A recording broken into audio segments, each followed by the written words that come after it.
அனைவருக்கும் வணக்கம். இறையருளும் குருவர்களின் துணையோடு நாம் தொடர்ந்து திருமந்திரத்தை சிந்தித்து கொண்டிருக்கிறோம். அந்த வகையில் 3ஆம் தந்திரத்தில் அட்டமா சித்திகளை முடித்து அட்டாங்க யோகப்பேரையை முடித்து இப்போது அட்டமா சித்திகள் வகை சித்திகளை பற்றி பேசிக்கொண்டு வருகிறோம். அனிமா லஹிமா முடித்து விட்டு இப்பொழுது மகிமா என்ற சித்தியை பற்றி பேசுகிறோம். மகிமா என்றால் என்ன? பருமை. அதாவது பருமை என்றால் தவத்தோன் தன்னை பெரிய உருவமாக ஆக்கி கொள்ளுது. சிறிதாக இருக்கிறவன் ரொம்ப பெருசாக பேருருன்னு வச்சுக்கணும். தமிழில் நல்லா சொல்லணும்னா பேருரு ஆக்கி கொள்ளுதல். அந்த சித்தி யார் கைவரப்பெறுகிறதோ அது இந்த மகிமா என்கிற சித்தி. பாட்டு 678. தன் வழியாக தழைத்திடும் ஞானமும் தன் வழியாக தழைத்திடும் வையகம் தன் வழியாக தழைத்த பொருளெல்லாம் தன் வழி தன்னருள் ஆகி நின்றானே. அதாவது சிவன் அருள் கூட்டும் சித்தி. இந்த ஆற்றல் யாருக்கு வருகிறதோ அவனுக்கெல்லாம் சிவன் அருள் கிடைத்து விடும். உலகம் தழைக்கும். பேராற்றல் பெற்ற வழியே இந்த உலகம் நடக்கும். என்ன பேராற்றல்? 4 வழியில் என்ன சொல்கிறாருன்னா, யோகி தன் சித்தத்தில் நிலைத்து நின்று இறையொளியே காண்டல் ஞானம் தழைக்கும். யோகியின் செயலால் உலகம் தழைக்கும், செல்வமும் தழைக்கும். யோகியின் செயலால் இயக்கப்படுவான். இறைவனைப் போல அருள் வடிவமாகவே காட்சி தருவான்.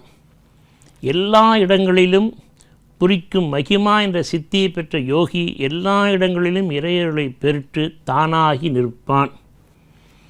இப்படி தானாகி நிற்கிற அந்த சித்தி எப்படின்னு சொன்னால், வியப்புக்குரிய இந்த சித்து நிலை நம்ம சில காப்பியங்களில் பார்க்கலாம்.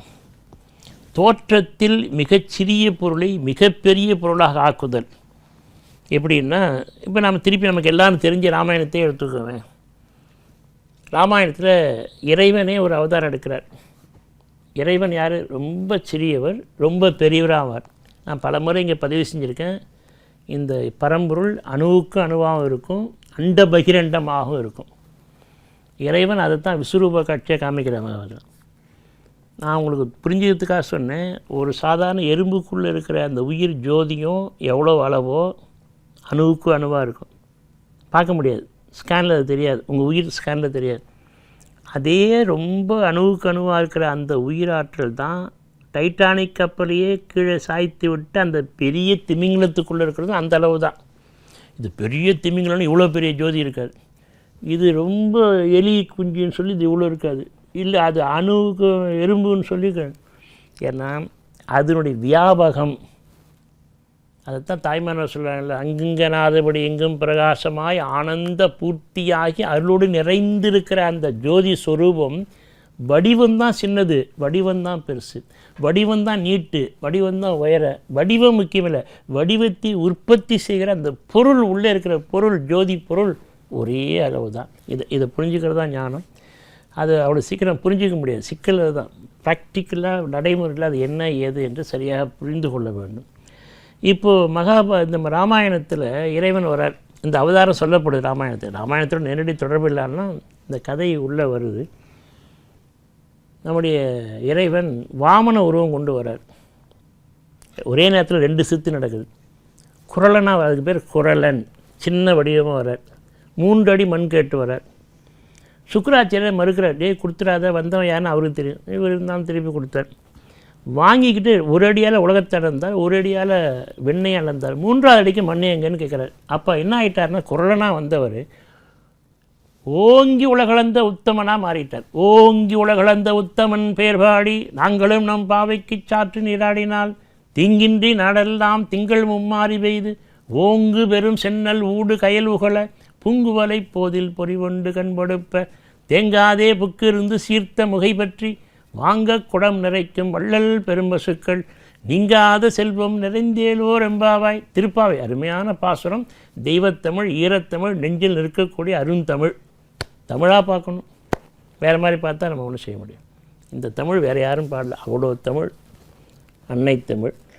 அந்த தமிழில் இறைவன் குரலனாக வந்தான். 1 அடி. இது ஒரு சித்து. ஓங்கி உலகளந்த உத்தமனா விண்ணுக்கு மண்ணுமாக ஆயிட்டான். இது ஒரு சித்து. இது கவிச்சக்கரவர்த்தி மாதிரி இதை இடையில கதையாக சொல்கிறார். பாலகாண்டத்தில் வேள்வி படலத்தில் இந்த கதை சொல்லப்படுது. அப்போ ஒரே நேரத்தில் 2 சித்து வருது நாம் பார்த்ததில். அடுத்ததாக சித்து அசோகவனத்தில் நாம் நேற்றே பார்த்தோம். அனுமன் வந்தவன் என்ன பண்ணார்? அசோகவனத்தில் ஸ்ரீராம் தான். நீ எப்படி கடலை கடந்து வந்தேன்னு கேட்டாங்க அந்த அதான் அந்த பாட்டை கூட நேற்று சொன்னேன். தெய்வ வல்லமையா, தவம் பெற்றியா, இல்லை சித்து ஏதாவது பண்ணியான்னு கேட்டாங்க. அதெல்லாம் ஒன்றும் இல்லைம்மான்னு சொல்லிட்டு பேருரு எடுக்கிறார். விஸ்வரூப தரிசனம். ஆஞ்சநேயர் சீதைக்கு அசோகவனத்தில் பேருரு காட்டுறார். அதுதான் இந்த சித்து மகிமா. சரி, சீதை காட்டினாரா? அதுக்கு முன்னே ராமனுக்கு காட்டியிருக்காரு. அது எங்கன்னா கிட்கிந்தை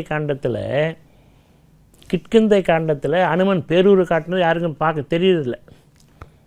மானியம் படி அங்கே சின்னன்னா போகிறார். இதே மாதிரி தான் இந்த வாமன அவதாரம் மாதிரி மானியாக போனார். யாருக்குள்ளோ சொல்லின்னு செல்வன் ராமன் கேட்டார்.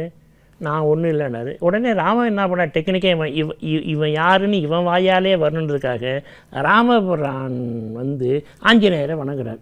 இது வேணும்னு பண்ணது தான். வணங்க உடனே ஆஞ்சநேயர் துடிச்சிட்டார். என்ன வணங்காதீங்க. ஏப்பா நீ பிராமணனாச்சே, 4 வேதம் படிச்சுனாச்சே, வேக்கிற பண்ணு, பிராமணனை வணங்குறது எனக்கு மரபு தானே.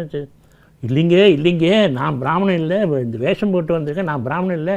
நான் யாருன்னா நான் ஆஞ்சநேயன், குரங்கு இனத்தை சேர்ந்தவன், சுக்ரீவனுக்கு மந்திரி. நீங்கள் என்ன வணங்கக்கூடாதுங்க, நான் தான் அவங்க வணங்குவேன். அப்படியா? அப்படின்னா ஆமாங்க, எனக்கு இன்னொரு சக்தி இருக்குதுன்னு பேரூரு காக்கிறார். விஸ்வரூபத்தை எடுக்கிறார். ராமனே வேந்து பார்க்குறார். ராமனாலே அவர் முகத்தை பார்க்க முடியல. சொல்கிறார் அப்போ ராமன், லக்ஷ்மணா அவன் யாருன்னு தெரிஞ்சுக்கிட்டியாப்போ? அதான் நான் முன்னாடியே சொன்னேன். தெய்வத்துக்கு ஒரு 7 இலக்கணத்தை சொல்லி, இந்த தெய்வம் தான், இந்த வடிவம் தான் இங்கே வந்திருக்கு, குரங்கு மாதிரி, நமக்கு நல்லது அப்படின்னு அந்த ஒரு குறிப்பை கவி சக்கரவர்த்தி கம்பர் தரார். அப்போது ஆஞ்சநேயர் பேரூர் எடுக்கிறார். எங்கே? கிட்கிந்தை காண்டத்தில் ராமன் முதல் சந்திப்பில் தன்னை அறிமுகப்படுத்திக்கிற பொழுது. 2வது பேரூர் எடுக்கிறாரு. இந்த மகிமா என்கிற சித்தி சீதை கிட்ட தன்னை யாருன்னு காமிச்சிக்கிறதுக்காக பேரூர் எடுக்கிறார். 3வது இடத்துல சஞ்சீவி மலையை தூக்க போகிறார்ல, நீங்கள் பார்த்துருப்பீங்க அந்த காலத்தில் ஒரு விளம்பரத்தில் சஞ்சீவி மலை கையில் சின்னதாக இருக்கும். அப்போ அவ்வளோ பெரிய மலை கையில் சின்னதாக இருந்தால் இவர் எவ்வளோ பெரிய உருவமாக இருக்கணும். இல்லைன்னா அந்த மலை எப்படி வந்தது ஒரு தடவை பேரூர் எல்லாம் முடிஞ்சோடனே ராமன் சொல்கிறார், டேய் அது அங்கேருந்து கொண்டாந்த நியாயப்படி கொண்டு அங்கேயே வச்சிடணும், இடத்தெல்லாம் மாற்ற, அவ்வளோ பெரிய மலை இங்கே இருக்கக்கூடாது, அது அந்த மூலிகை வேறு இங்கே வேறு. திருப்பி ஒரு பேரூர் எடுத்து சஞ்சீவி மலையை கொண்டு வச்சுட்டு வரார். அப்போ 2 தடவை எடுத்தார். சீதைக்கு முன்ன 1, ராமபுரான்ட்ட 1, 4. இந்த விஸ்வரூபத்தை எல்லாம் அவர் எடுக்கிறார். இதெல்லாம் அந்த மகிமா சித்தி. ராமாயணத்தோடு முடிச்சுக்கலாமா? மகாபாரதியம் சொல்லலாம்ல. இந்த சித்து அவர்கிட்டையும் இருக்குது. யார்? கிருஷ்ண பரமாத்மா பேரூர் எடுக்கிறார். விஸ்வரூப தரிசனம். அவர் முதல்ல எங்கே விஸ்வரூப தரிசனம் எடுக்கிறாரு? பல இடங்களில் எடுத்திருக்கிறார். அது ரசலீலை பண்ணுற போது ஒவ்வொரு கோபியர்கிட்டையும் கண்ணனாக காமிக்கிறாரு. நாரதருக்கு முன்னாடி அதே மாதிரி விஸ்வரூபம் காமிக்கிறாரு. கடைசியில் கர்ணனுக்கு காமிக்கிறாரு, குந்திக்கு காமிக்கிறார், சகாதேவனுக்கு காமிக்கிறார். 1000 வடிவம் எடுக்கிறார். சகாதேவன் அன்பினும் கயிற்றினாலே கட்டிடுறான். அப்போ தான் கேட்குறேன், என்னை விட்டுடுப்பா. அவன் சொல்கிறான், உன்னை விட மாட்டேன், நீ மாபாரதம் தீர்க்க வல்ல நின்னையார், அதனால் நீங்கள் எல்லோரும் சேர்த்து அழிக்க வந்திருக்கேன்னு. இல்லை நான் என்ன இந்த சத்தியம் பண்ணால் உன்னை அவுத்து விட்றேன். அவ்வளோ விஸ்வரூபத்தையும் கட்டிட்டு என்ன மகாபாரதத்தில் எங்கள் 5 பேரையும் என் கருணையால் காக்க வேண்டும் நெடுமாலை. சரி, அது ஒரு தனி கதை. இப்போ நமக்கு முக்கியமான செய்தி, தேவகி, யசோதரை, துரியோதனன் எல்லாருக்கும் விஸ்வரூபம் வந்தது. இப்போ அதுக்கெல்லாம் நேரம் இல்லை.